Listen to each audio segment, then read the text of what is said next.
back with us at Monaco. Michael Schumacher led right from the start and has won the Monaco Grand Prix. Let me just confirm the result for you. Michael Schumacher 10 out of 10, Ferrari 1-2, brilliant from them. Eddie Irvine, he's so good round here, he's up on the podium again. Jacques Villeneuve, good for British American Racing, that, and David Coulthard battling through from the back to get 2 World Championship points. And Jean Alesi, 23 races he's had since his last points and making his point here. The Drivers' Championship is now 12 points, the gap between Michael Schumacher and David Coulthard. Barrichello closing up on 24 points. Ralf Schumacher, the only other fellow into double figures. And the Constructors' Championships, well, of course, Ferrari really helped today. 76 points. McLaren on 44. Williams, who never go well round here, on 18. Miserable time for Jordan as well, but of course Villeneuve doing okay for BAR. Only one person we want to hear from today, and that is David Coulthard. Here he is then, David, chatting to James Allen. David, I was on your pit wall for most of the race, an extremely intense sense of frustration. I'm sure in the cockpit was similar. Yeah, it was very frustrating behind Enrique. He was doing his job, but clearly he was so slow. It was just very difficult not to take a big risk. But unfortunately, every time I tried to do a dive, then he was closing the door quite late, I felt, which I guess he's entitled to do. But it just meant I had to sit there. It was inevitable that I would eventually get past, but it just was a long wait, and then I was able to push when I had clean air. And that obviously gained me the spaces to get in front of the other arrows and the Benetton. Tell us about the dummy grip, what happened, what put you in this situation in the first place? Technical problem of which the team will explain, but basically the engine was switched off. Unbelievable. And Michael, of course, has got now 12 points up on you in the championship. It's not over yet, but a little bit more difficult, I guess, after this weekend. Yeah, of course it gets more difficult when they open points, but I can only do my best, and I believe I've done that this weekend, and the rest is down to the racing god. So at the moment he gets the luck, and maybe in Montreal it'll be me. Tough for David. Sparkle in his eyes before the start of this race, looking very tired indeed now. I'm just, Tony, looking at the start. Very basically, that should not happen. Those cars should not stall.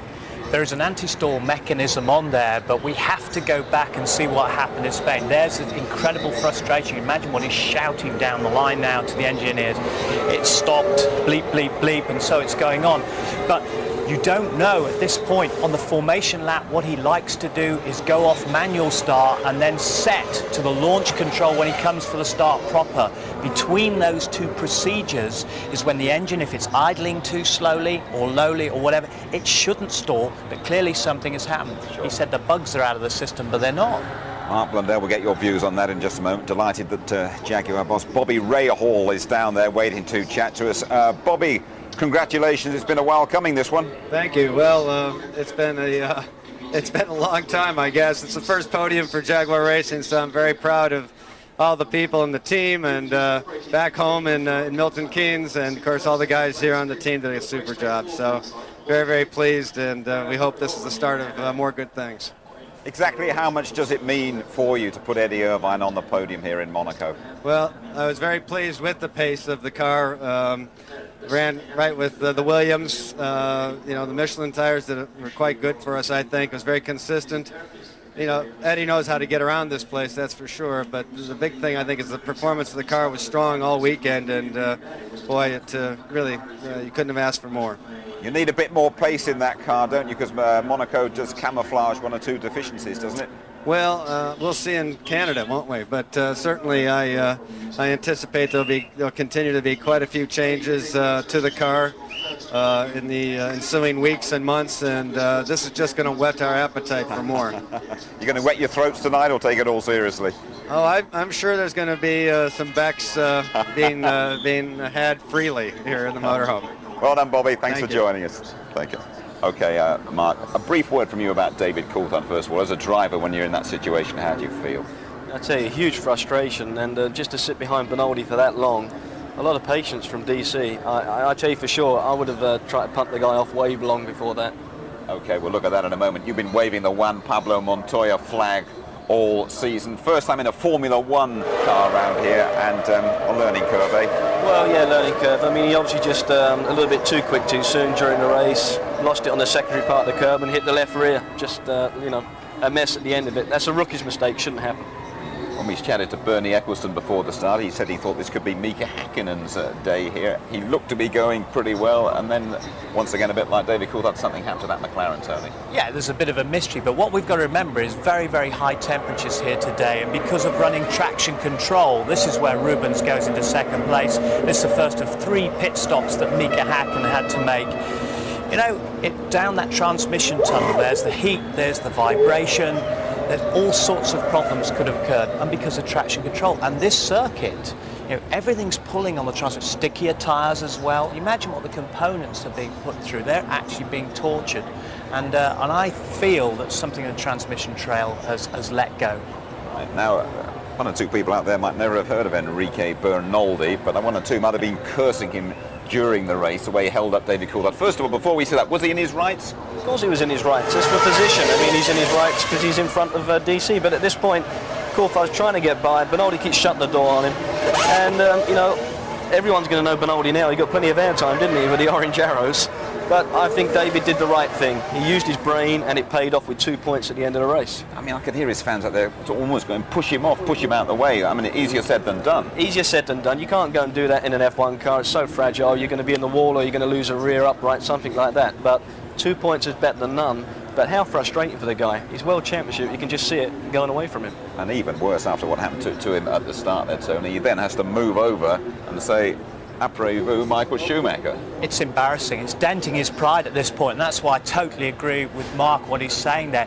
He gets right out of the way. There was been a GPDA meeting, a Grand Prix Drivers Association meeting before this race, and they've all decided they're going to behave and keep out of each other's way. David is a director of that. Jarno Trulli's been made a true director, a new director of it.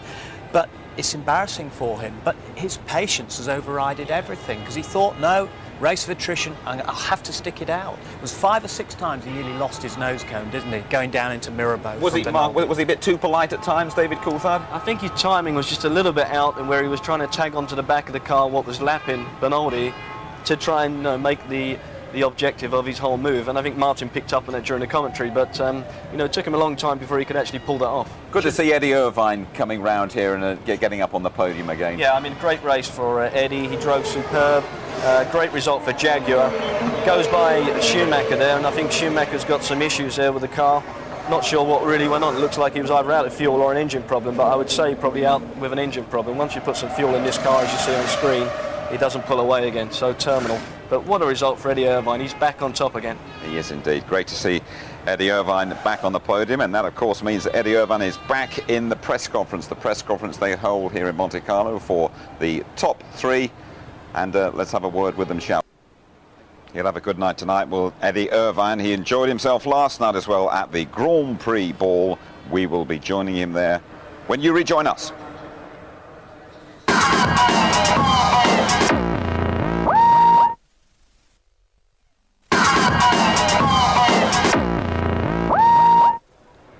You're back with us in Monaco now. The only place to be last night was the Grand Prix ball. Beverly Turner was on the guest list.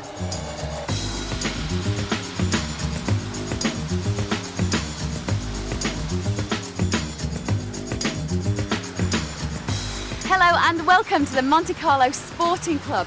This is just up the road from the harbour, and it's the spectacular setting for tonight's charity Grand Prix ball.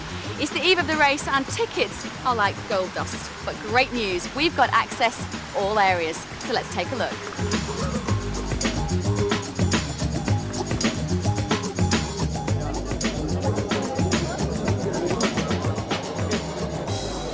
One of the many sporting heroes who's here tonight is Audley Harrison. How are you doing? Hi, Viv. Yeah, not too bad, not too bad. Is this one of the perks of being an Olympic gold medalist, would you say? Most definitely. Yeah, definitely I'm off for a week, so it's come around. It's a great time for me, and coming in, it's unbelievable, really. Monte Carlo, Formula One, it's just so many faces here, and it's just the atmosphere is just really buzzing. It's really good. What do you think of this whole Grand Prix sort of culture? It's pretty impressive, isn't it? Just a different world, especially in Monte Carlo. It's just a different world. Everyone just enjoying themselves. Have you been to many Grand Prix? This is my 5th, so I've been to a few. But because a lot of them in the season, you don't get a chance to go. Ross Kemp, last time we saw you, you were in the pits with the Jordan team, I believe. You've up all right, though? Yeah, my hands are still dirty, though. Still suffering. Still got the burn for picking up the tyre the wrong way. I enjoy this F1 world. It's quite amazing, isn't it? Yeah, it's very dapper. Very exciting. But I mean, one thing that I've learned from the time that I've been working with the Jordan team, that it's not all glamorous. Hard work. The boys are dedicated to their job. Inside the sumptuous ballroom, they prepared to feed the 900 guests. Meanwhile, the drivers entertain the crowds with a few party games. There we go, we're off. Up and running. Now cheer for your team, please. Look, you've got to keep them close together. It's the Orange Arrows team.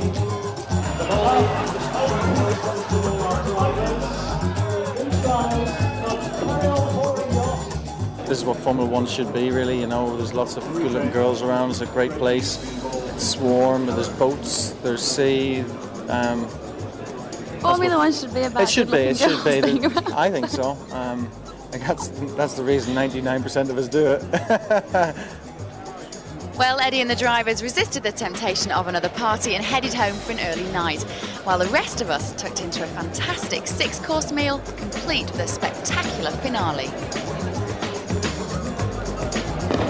Well, the ceiling's opened on the dining room, the fireworks are going up, and I'm realising that there is so much more to this sport than just fast cars and photo shoots. And it's Monaco, so it's a little bit special, but if this is even a hint of what this sport is all about, I reckon I could get used to this. We'll probably have to get used to the sounds of Italians celebrating tonight as they go back over the border. Mark, just sum it up for us, could you, the race? The master, Schumacher, wins again. Eddie Irvine will be partying tonight for sure. But I think also the fact that DC, patience paid off. And let's not forget Jean Alesi and the Prost. For me, that was one of the drivers of the whole race. Tony? Double red for Ferrari, 99, and now again. But Eddie Irvine, last 5 years in the points, 4 of them on the podium. Software and David Coulthard. Where is Bill Gates when you need him? A lot of time left there for David Coulthard, of course, to pull things round. Highlights coming up for you tonight. Now, have a little look at that. ITV2, first of all, at 10:30 tonight and just after midnight here on ITV. And the repeat, as always, ITV2 tomorrow night at 7. Next stop for us is Canada. Bit of a different time, qualifying 11:25 p.m. on the Saturday. The race live, great time. It's Saturday afternoon at 5:15 and highlights just after midnight. Well, there we are then. Dreadful luck for David Coulthard. Another Monte Carlo triumph for Mr. Monaco, Michael Schumacher. Quite simply, streets ahead again. Bye-bye from us all.